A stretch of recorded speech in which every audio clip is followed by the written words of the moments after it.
ये है दुनागिरी मंदिर।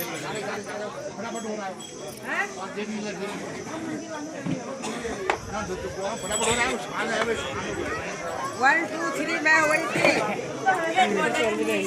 यार।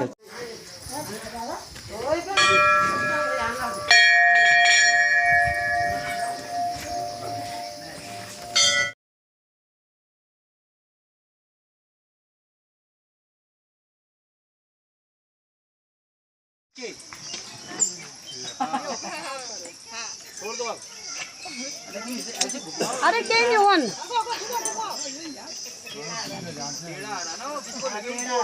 हाँ सही से तुमको पकड़ के धरा को तो हाँ फुट गई इसीलिए आओ ना अजी ले जाओ। हाँ हाँ अजी तो जाओ फुट अजी ले जाओ या स्लो स्लो में ही आएगा फोटो सही। हाँ जल्दीबाजी में कुछ नहीं आता। इधर को देखो कैमरे की तरफ है लल्ला, लल्ला कैमरे की तरफ को देखो।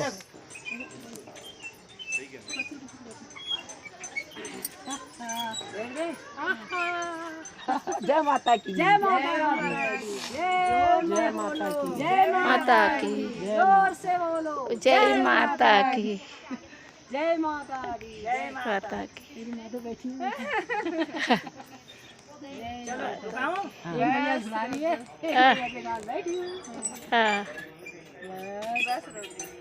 जय माता की खींचली। हाँ खींच ले। से मुक्त होने के लिए ईश्वर हमें एक बार मनुष्य योनि देता है। जा वो अपने जितना अपराध है अपने पाप है उनको ठीक करके आए मनुष्य बन करके। क्यों जो बात में ये बात कह रहा हूँ, ये इस बात को न गाय कह सकती है, न भैंस कहता है, न सुअर कह सकता है, न चींटी कह सकती है, वो कह नहीं सकती है और एक झुंड में सुन नहीं सकते। हम मनुष्य, मैं कह रहा हूँ, हम सब लोग सुन रहे हैं। ये बहुत बड़ा सौभाग्य है, इसलिए भगवान एक बार मनुष्य बनाकर हमको भेजता, कहता कि अन्य जितनी योनियों में था उन योनियों में तूने जितने भी अपराध किए हैं, पाप किए हैं, उनका तारण करके जा इस संसार में, इस मेले में जाओ, वहाँ तारण करके। तारण केवल इतना ही करना है, ये बहुत कम मिलता है। जैसे गुरु जी ने सतमार्ग सिखाया हमें, पितरों के लिए का भी हमने नाम लिया, जैसे भी लिया तो उनके लिए भी करके आए हैं। तो हम इस संसार में आकर के खो जाते हैं। खो क्या जाते हैं कि उसी में ढल जाते हैं। जब तक हम इन मार्गों में नहीं जाते, हमें हमारी बुद्धि खुलती नहीं है, ज्ञान खुलता ही नहीं। हम उस उधेड़ बिधेड़ वाले कारोबार में रह जाते हैं और उसी में समाप्त हो जाते हैं। मैं एक बेटा हूँ, ये हूँ मैं। के पास हेल्थ सर्टिफिकेट होना चाहिए, जिसके पास नहीं है वो अंदर प्रवेश नहीं करेगा। लेकिन फिर भी हमारे साथ 80 साल 70 साल 75 साल हम लेके चले। अगर वो चेक इन होती तो आधे लोग तो हमारे वहीं रह जाते। लेकिन सभी ठाकुर जी की कृपा थी ना कि धाम होने थे और फट से ऐसा कागज बना कि उस कागज को देख के पुलिस जिसको दिखाए वो वही चकरा जाए कि भाई ये है क्या। कि जो पर्यटक मंत्री है ना, तो यहाँ के उनका उसमें सही है कि इनके पास ही कहाँ से आ गया। ऐसा रजिस्ट्री ऐसा प्रवेश है किसी को नहीं मिला। जिसको दिखाए वो देख के वही कहते भाई जाओ। क्यों? क्योंकि हम सबका पुण्य रहा, ठाकुर जी की इच्छा रही कि सबको जो है चारों धाम होना। और इसमें जो है कष्ट जो इनने पहले किए हैं, जो 10 तारीख में यहाँ आए हैं, उनसे पूछना कि तुम कैसे रहे। वो 30-30 घंटा सिर्फ गाड़ी के अंदर रहे, ना उनको पानी मिला ना भोजन मिला। लेकिन हम उनसे कई लाख गुना अच्छे हैं कि हमें भोजन मिला, सब कुछ, लेकिन थोड़ा बहुत कष्ट होता है। अभी हमारे कुछ गुरु बहन है जिन्हें हम जब फोन किया कि बोला हम 10 तारीख को आए थे यहाँ दर्शन करने और 26 तारीख को घर पहुंचे, तो बोले महाराज हम 30-30 घंटा गाड़ी में रहे, जाम में फंसे रहे, खाने को नहीं पीने को नहीं। लेकिन हमारे ऊपर ठाकुर जी की कृपा रही कि अच्छे से दर्शन भी हो गए, सब कुछ किया और वापस लौट कर भी गए। और दूसरी बात, सबसे बड़ी बात होती है जिनने हमारे साथ पहले यात्रा की है कि इसमें जो हम ले जा रहे हैं, हम जो बात कहेंगे वो आपको रहे थे।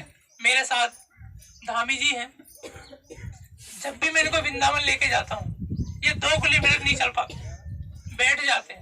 2 किलोमीटर चलने के बाद वहीं बैठ जाते हैं। जब वापस आते थे उनको हम लेके आते हैं, लेकिन इन्होंने केदारनाथ चढ़ दिया, यमुनोत्री चले गए। किसके? उनकी कृपा थी, वो हमारे साथ बराबर चले।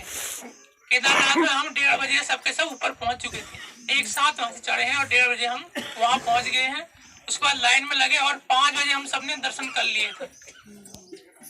इन कुछ महानुभाव मजे से आए। हमने पहले ही बोला जो नहीं चल सकता है वो पालकी में जाए, घोड़े में जाओ, फिर कोशिश करो, क्योंकि जितना आप यहाँ से छोड़ोगे उतना आगे हमारे ज्यादा दर्शन होंगे।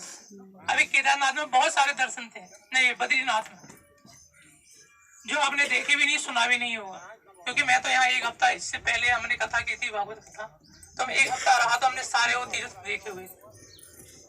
फिर भी हमने ब्यास हुआ वहां तक गए। उसके बाद ठाकुर जी का चरण चिन्ह ऊपर है और ऊपर पहाड़ी में है जहाँ आज भी काकभूषणी जो है रामायण का पाठ करते हैं, भागवत की कथा सुनते हैं, वो भी उन्हें किसी भाग्यवान व्यक्ति को दिखाई देते हैं, वो सीन भी ऊपर है। तो बद्रीनाथ के लिए कम से कम 3 दिन चाहिए जहाँ पूरा दर्शन कर सकते हैं, लेकिन हमारा समय तो पीछे ही समाप्त हो चुका था।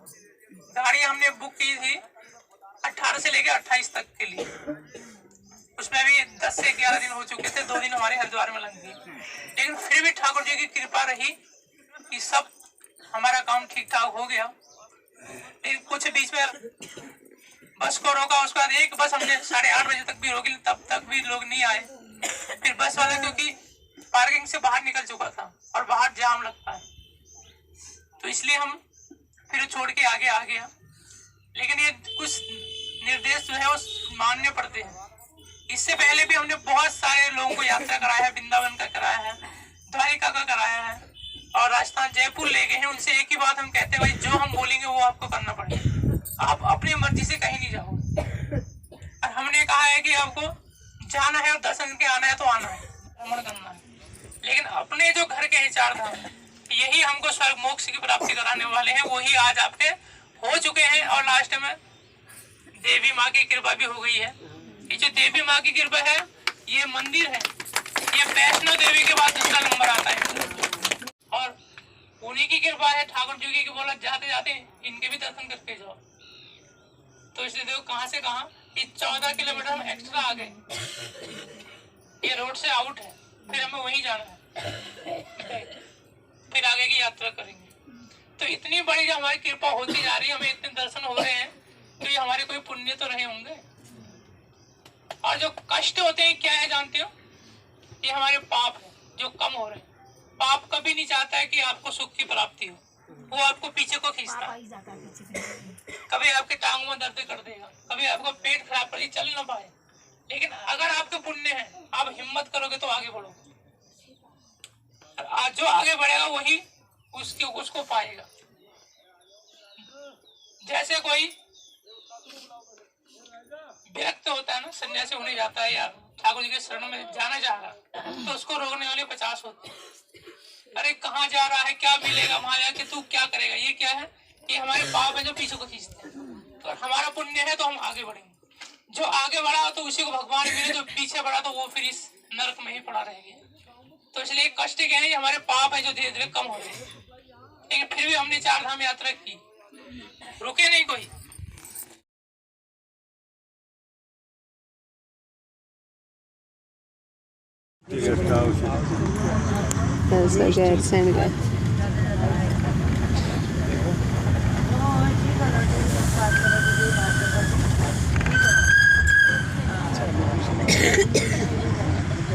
ये आगे गैरसैंण के सुहानी जंगल, चीड़ के पेड़,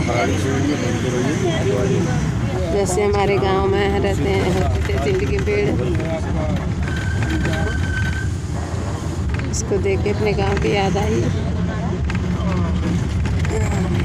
पहाड़ है तो पहाड़ में ही राजधानी होने वाली बात है। ये खेत हमारे घर के जैसे खेत,